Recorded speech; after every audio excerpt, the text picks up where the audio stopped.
रात्री जेवणात मटण खाल्ल्यानंतर दही खाल्ल्यामुळे एका महिलेचा जीव गेलाय।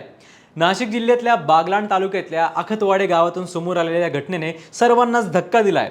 68 वर्षीय द्वारकाबाई ह्याळीज आणि त्यांचे 78 वर्षीय पती शांताराम ह्याळीज यांनी रविवारी रात्री मटणाचं जेवण केलं आणि त्यानंतर दही खाल्लं।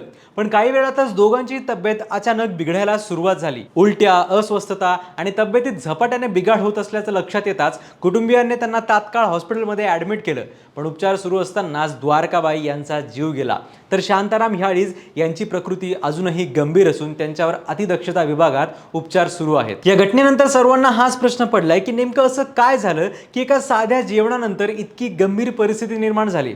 विषबाधा मटणामुळे झाली की दह्यामुळे, की अन्न शिळं होतं, की अन्न साठवण्यामध्ये काही चूक झाली होती?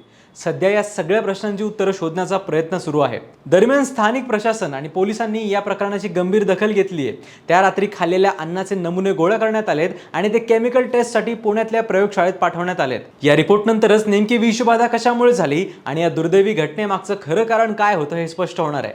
वैद्यकीय तज्ज्ञांच्या मते कोणत्याही दोन पदार्थांच्या कॉम्बिनेशनपेक्षा अन्नाची गुणवत्ता, साठवण्याची पद्धत, स्वच्छता आणि त्यातल्या जीवाणूंची वाढ ही फूड पॉयझनिंगसाठी मोठी कारणं असू शकतात। आता सर्वांचं लक्ष लागलं आहे ते पुण्यातून येणाऱ्या रिपोर्टकडे, कारण त्यानंतरच या संपूर्ण प्रकरणामागचं खरं सत्य समोर येणार आहे।